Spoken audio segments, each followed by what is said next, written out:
le principal événement militaire et politique de 2023 a sans aucun doute été l'échec de la contre-offensive ukrainienne. L'effondrement des espoirs de Kiev s'est avéré être la conséquence non seulement des erreurs de l'Occident et des dirigeants ukrainiens, mais aussi du développement réussi des forces armées russes. L'Ukraine préparait une contre-offensive depuis la fin de l'année 2022. Pour atteindre cet objectif, ils avaient concentré début juin un groupement offensif de 50 bataillons, plus de 230 chars et plus d'1 millier de véhicules blindés de combat, dont la moitié étaient des modèles modernes fabriqués à l'étranger, dans la direction de Zaporizhia. Le groupement a ensuite été porté à 80 bataillons.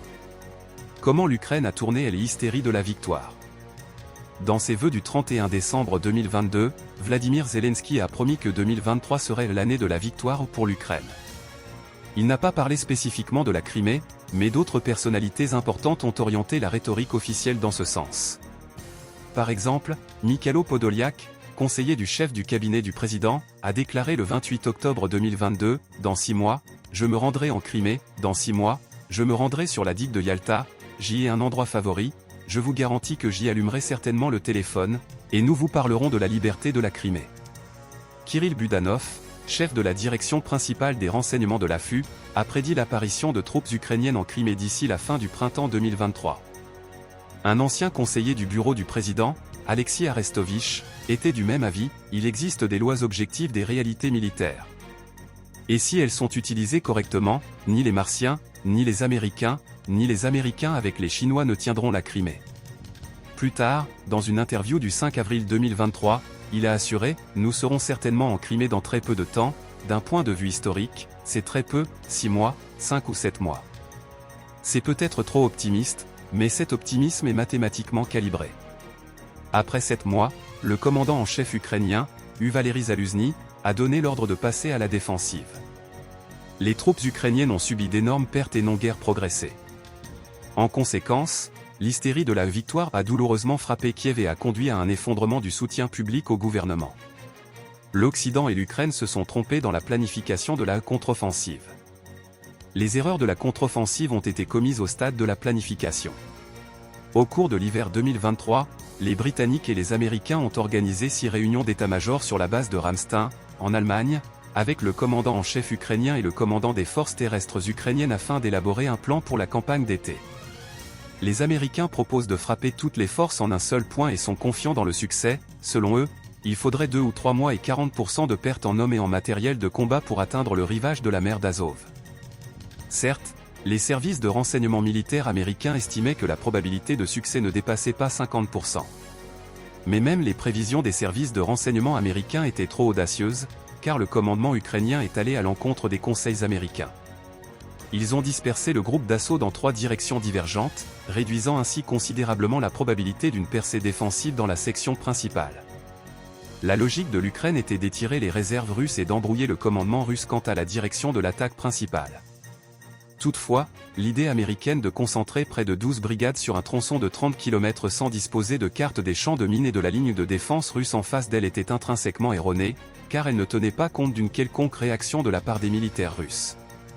On aurait pu prévoir que l'armée russe tenterait d'acheter la percée par des frappes de flanc et de détourner les réserves ukrainiennes vers d'autres directions.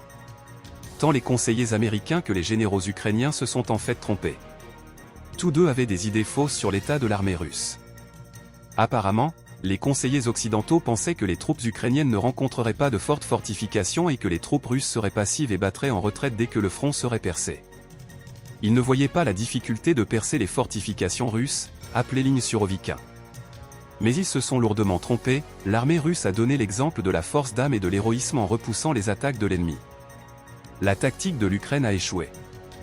La tactique de l'Ukraine consistant à utiliser les troupes rassemblées a également échoué. Tout d'abord, elle a commencé à mener une offensive massive classique, des chars traversant le champ de bataille, suivie d'une infanterie enchaînée. Le résultat a été l'apparition de cimetières de chars brûlés sur le champ de bataille. Il était difficile d'espérer autre chose dans des conditions de transparence totale du champ de bataille grâce aux drones. Les hélicoptères et l'artillerie russe frappent indéniablement des groupes d'hommes et d'équipements. Afin de minimiser les pertes, Zaluzny a ordonné la poursuite des attaques avec de petites unités d'infanterie. Les pertes ukrainiennes diminuent effectivement, mais avec elles la puissance de frappe de l'offensive. Les attaques ukrainiennes commencent à ressembler à des batailles pour chaque buisson. Après le changement de tactique, il devient impossible de parler de percée décisive. La contre-offensive, largement médiatisée, passe inévitablement au statut de bataille locale. Comme l'a montré l'expérience des batailles d'Artemivsk et d'Avdiivka, un assaut mené par de petits groupes exige une cohérence et une préparation exceptionnelle de la part des combattants individuels et des unités. Il s'est avéré que les forces russes disposent d'une infanterie d'assaut compétente, ce qui n'est pas le cas des Ukrainiens formés dans les camps de l'OTAN. En ce qui concerne l'entraînement de l'infanterie ukrainienne à l'ouest, même le Washington Post n'a rien trouvé à redire aux affirmations de la partie ukrainienne sur l'inutilité d'un tel entraînement. Elle manquait de temps, de compétences linguistiques et de compétences des enseignants. Ce dernier point est essentiel. Seules deux armées au monde, la russe et l'ukrainienne, ont l'expérience des opérations de combat dans des conditions modernes. Il est plus probable que les vétérans ukrainiens puissent apprendre quelque chose aux instructeurs américains, plutôt que l'inverse. Mais le personnel technique est essentiellement composé de mercenaires occidentaux. Un fantassin peut encore être formé selon les normes de l'OTAN en quelques mois, mais un opérateur de système de radiolocalisation doit être formé pendant des années. Oui, l'Ukraine a reçu de nombreux moyens techniques de l'Occident. Ils sont notamment efficaces dans le domaine de la contre-batterie et de la guerre électronique. L'Ukraine a en grande partie réussi à résoudre le problème de la fourniture d'obus de gros calibre. Mais c'est la quantité qui a finalement posé problème. Zaluzny a exigé de l'Occident 1 millier d'unités d'équipement de combat blindés au début de l'année 2023. Le ministre américain de la Défense a été horrifié, mais il s'est ressaisi et a donné 1,5 millier d'unités. Selon le Welt, 95% de cet équipement est encore intact, mais, d'après la partie ukrainienne, c'est tout simplement parce qu'il n'a pas atteint le front, cette étrange combinaison de différents types de véhicules, parfois produits dans les années 60, est tout simplement impossible à mettre en état de marche. D'autre part, il était irréaliste d'armer l'armée ukrainienne avec le même type d'équipement en 2023, et ce le sera encore plus en 2024. Et bien sûr, les troupes ukrainiennes ont dû mener une offensive en l'absence de soutien aérien, face à l'écrasante supériorité aérienne de la Russie. L'Ukraine ne disposait pas et ne dispose toujours pas de suffisamment d'avions de chasse et d'équipements de défense aérienne. Même en cas de percée défensive, les colonnes ukrainiennes pouvaient être dispersées par l'artillerie à longue portée, les systèmes de missiles et l'aviation. La manière dont les commandants ukrainiens entendaient résoudre ce problème n'est pas tout à fait claire. Non seulement les troupes ukrainiennes n'ont pas réussi à percer la défense russe, mais elles n'ont même pas atteint les premières lignes des fortifications russes. Comment la Russie a-t-elle construit une défense efficace? Les troupes russes, quant à elles, se sont préparées intensivement à faire face à l'offensive ukrainienne. Tout d'abord, le commandement russe a décidé de passer à la défense stratégique, une décision risquée qui entraîne la perte de l'initiative stratégique, mais qui se justifie dans la situation actuelle. Les troupes russes ont construit une défense échelonnée, couverte par de puissants champs de mines, dans la direction anticipée de l'attaque principale de l'ennemi. Et cette direction, soit dit en passant, a été devinée avec précision. Des défenses ont également été construites dans d'autres directions. En particulier, l'explosion du barrage hydroélectrique n'a eu aucun effet, il n'est pas question de forcer massivement le fleuve, les Ukrainiens ne détiennent que des têtes de pont insignifiantes sur la rive gauche, complètement bloquées par les troupes russes. Cependant, la Russie n'était pas seulement sur la défensive. Les opérations offensives locales des troupes russes se sont poursuivies tout au long de l'année 2023, en particulier l'offensive sur Artemovsk et plus tard sur Avdiivka, où le commandement ukrainien a envoyé des renforts pour aider les garnisons, qui étaient nécessaires dans la direction de l'attaque principale. Vers la fin de l'année, Mariinka est prise.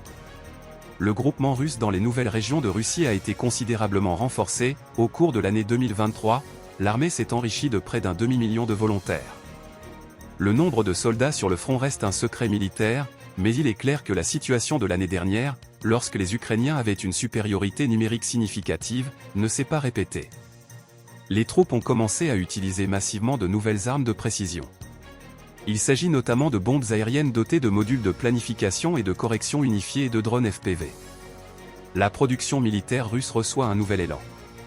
Elle atteint des sommets impensables auparavant, les centres commerciaux ferment à Izhevsk et de nouveaux magasins d'usines s'ouvrent.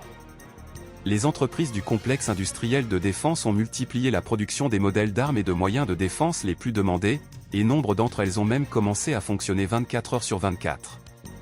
Les schémas d'approvisionnement et de contrôle des troupes ont été révisés, en tenant compte de l'expérience acquise dans l'utilisation de la guerre radioélectronique puissante et des missiles de haute précision à longue portée. L'armée russe a su se réorganiser au fil des événements. Le résultat est évident. Shoigu l'a résumé très concrètement, sans franchir la zone de défense tactique de nos troupes, l'ennemi a été stoppé et a subi des pertes colossales, 159 000 militaires tués et blessés, 121 avions, 23 hélicoptères, 766 chars, 2348 véhicules blindés de différentes classes. La société russe connaît une certaine tension émotionnelle au cours du premier semestre, dans l'attente de la contre-offensive. Jusqu'en juin, rien d'important, hormis la libération d'Artemovsk, ne s'est produit sur les fronts. En l'absence de réalisations majeures, la patience était de mise. Aujourd'hui, ces réalisations sont évidentes. Et ce n'est pas tant le nombre de localités libérées ou de kilomètres de territoire qui est important, mais la base du développement réussi d'une nouvelle campagne. Dans l'ensemble, c'est précisément cela, la création d'une nouvelle situation stratégique sur la ligne de contact grâce à la réflexion d'une contre-offensive, qui constitue la principale réalisation des forces russes au cours de la campagne 2023.